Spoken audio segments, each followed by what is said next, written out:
নজর রাখবো পরবর্তী সংবাদে।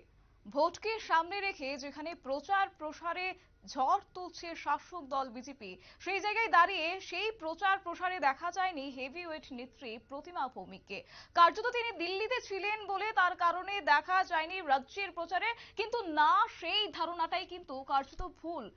কারণটা বলছি আপনাদেরকে, এবং সেক্ষেত্রে লক্ষ্য করা যাচ্ছে রাজ্যেই রয়েছেন আপাতত সেই প্রতিমা ভৌমিক, কিন্তু সামাজিক কর্মসূচিতে প্রতিমা ভৌমিক ব্যস্ত রয়েছেন এমনটাই কিন্তু ইতিমধ্যে খবর রয়েছে, যেখানে শনিবার রাজ্যে ফিরে রাজনৈতিক ব্যস্ততায় নেই প্রতিমা ভৌমিক। রাজ্যে যেখানে আজ লক্ষ্য করা গেছে বিজেপির নেতৃত্বদের প্রচার প্রসার, সেই জায়গায় দাঁড়িয়েও দেখা যায়নি প্রতিমা ভৌমিককে। তবে এই ক্ষেত্রে কি একটা প্রশ্ন উঠে আসছে, রবিবার থেকে কি তাহলে দেখা যাবে ওনাকে প্রচার প্রসারে, সেই প্রশ্ন রয়েছে। তবে এই ক্ষেত্রে জানার চেষ্টা করব, আমাদের সাথে রয়েছে প্রতিনিধি সুপ্রীতি মুখার্জি। সুপ্রীতি, ইতিমধ্যে যে খবর দিল্লি থেকে ফিরেছেন, রাজ্যের মাটিতে পা রেখেছেন কেন্দ্রীয় বিদায়ী কেন্দ্রীয় প্রতিমন্ত্রী প্রতিমা ভৌমিক, সেক্ষেত্রে রাজনৈতিক প্রচারে দেখা যায়নি, কিন্তু দেখা যাচ্ছে সামাজিক কর্মসূচিতে। এক্ষেত্রে কি বলবে তুমি?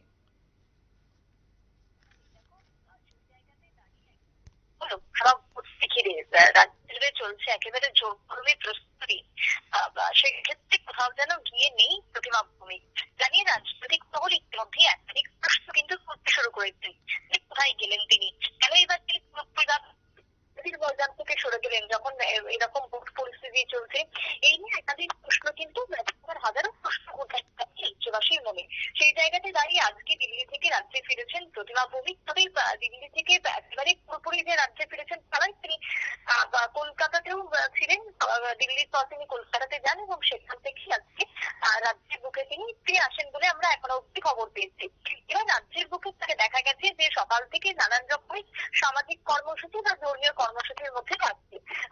তার মধ্যে কি ধরো আমরা সকালেই দেখেছিলাম যে আগরতলায় যেখানে গোবর্ধন মঠপুরী যে আশ্রম রয়েছে সেখানে তিনি যান। সেখানে আশ্রমের স্বামীজির সঙ্গে দেখা করেন, আশীর্বাদ নেন। পরবর্তীতে তিনি যান একটি অঙ্গনওয়াড়ি সেন্টারে। সেখানে অঙ্গনওয়াড়ি সেন্টারের বাচ্চাদের খাওয়া দাওয়া থেকে শুরু করে সবকিছু বিষয়ে তিনি খোঁজ খবর নেন, অর্থাৎ সেটা মোহনপুরে তিনি গিয়েছিলেন। এভাবে তিনি সারাদিন কিন্তু কাটালেন বেশ কিছু সামাজিক এবং ধর্মীয় কর্মসূচির মধ্য দিয়ে। যে জায়গাতে রাজ্যে ভোট পরিস্থিতি আর এই ভোটের আবহে এক প্রকার রাজ্য রাজনীতি বলা যেতে পারে জমজমাট। গতকাল থেকে আমরা দেখেছি কি ফুল ফেজে শুরু হয়ে গেছে রাজ্যের বুকে প্রচার। বিজেপির পক্ষ থেকে যদি তুমি বলো সেই প্রচার একেবারে জোর কদমে চলছে। আজকে শহর মানে একেবারে যদি আমরা বলি যে রীতিমতো দেখেছে যে যুব যে যে কর্মসূচি ছিল আজকে বিজেপির পক্ষ থেকে যুব জমায়েতের যে কর্মসূচি, সেই কর্মসূচি বলো, এছাড়াও প্রতিটা প্রার্থী ডোর টু ডোর প্রচার করছেন। এছাড়াও ধরো প্রতিটা নেতৃত্বরা বিধানসভা নিজ বুথ এলাকাতে প্রচার সারছে। সেই জায়গাতে এক মুহূর্তের জন্য দেখা মেলেনি প্রতিমা ভৌমিককে। তাহলে কি তিনি রাজনীতির ময়দান থেকে সরে যাচ্ছেন, নাকি রাজনৈতিক ভাবে তার অন্য কোনো পুনর্বাসন অপেক্ষা করে রয়েছে? এই নিয়ে একটা জলঘোলা কিন্তু চলছে। এবং পুনর্বাসনের ব্যাপারে আমরা সকালেই যেটা জানাচ্ছিলাম দর্শকদের, একমাত্র প্রতিমা ভৌমিকে যদি পুনর্বাসন বলতে হয় তাহলে এক এবং একমাত্র পথ হচ্ছে রাজ্যসভার সাংসদ।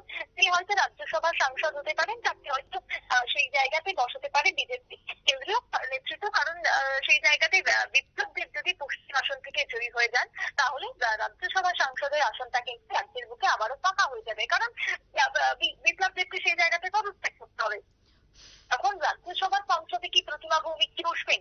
এই নিয়ে কিন্তু একটা এই মুহূর্তে এখনো পর্যন্ত একটা কোথাও গিয়ে চিন্তা রয়েছে বা জল্পনা কল্পনা কিন্তু রয়েছে বা প্রশ্ন রয়েছে, যাই বলি না কেন। সেই জায়গাতে দাঁড়িয়ে তিনি কেন রাজনীতির ময়দানে নেই? তাহলে কি তিনি এখনো পর্যন্ত দিল্লির দিকে তাকিয়ে রয়েছেন? দিল্লি যেরকম নির্দেশ দেবেন সেই নির্দেশ মোতাবেক কি তিনি এগোবেন? এইরকমই কিন্তু হাজারো কথা শোনা যাচ্ছে। তবে দেখো, হয়তো তিনি যেহেতু রাজ্যে এসেছেন, আরো একটা কোথাও গিয়ে আশা রয়েছে তার অনুগামীদের যে আগামীকাল থেকে হয়তো তিনি প্রচারে নামতে পারেন। বিভিন্ন প্রার্থীর সমর্থনে হয়তো তাকে আবারও দেখা যেতে পারে। কিন্তু সেই জায়গাতেও যদি দেখা না যায় তাহলে কিন্তু এই প্রশ্ন আরো বাড়তে থাকবে মানুষের মনে, সেটা কিন্তু বলার অপেক্ষা রাখে না।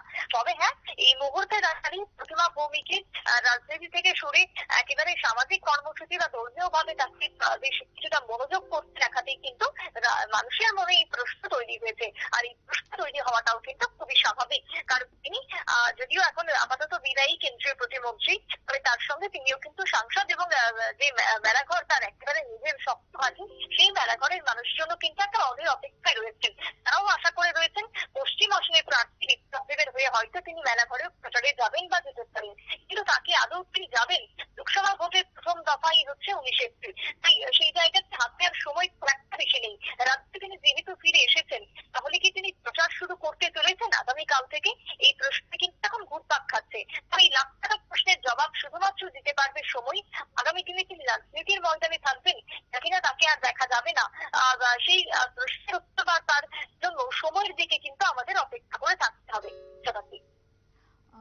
একদমই। ধন্যবাদ সুপ্রীতি। কথা বলছিলাম আমাদের প্রতিনিধি সুপ্রীতি মুখার্জি আমাদের সাথে ছিল। তবে সেক্ষেত্রে যে বর্তমানে তিনি রাজ্যেই রয়েছেন এবং রাজ্যের ক্ষেত্রে আপাতত তিনি সামাজিক কর্মসূচিতেই ব্যস্ত রয়েছেন, যদিও ওনাকে রাজনৈতিক কোনো প্রচারে কোনো কাজেই দেখা যাচ্ছে না। তবে আপাতত এখন একটাই দেখার যে আগামী দিন থেকে উনি আদতে প্রচার প্রসারে বের হন কিনা, সেটাই কিন্তু এখন লক্ষণীয় হয়ে দাঁড়াচ্ছে। নিয়ে নিচ্ছে ছোট্ট একটি বিজ্ঞাপন বিরতি, সঙ্গে থাকুন।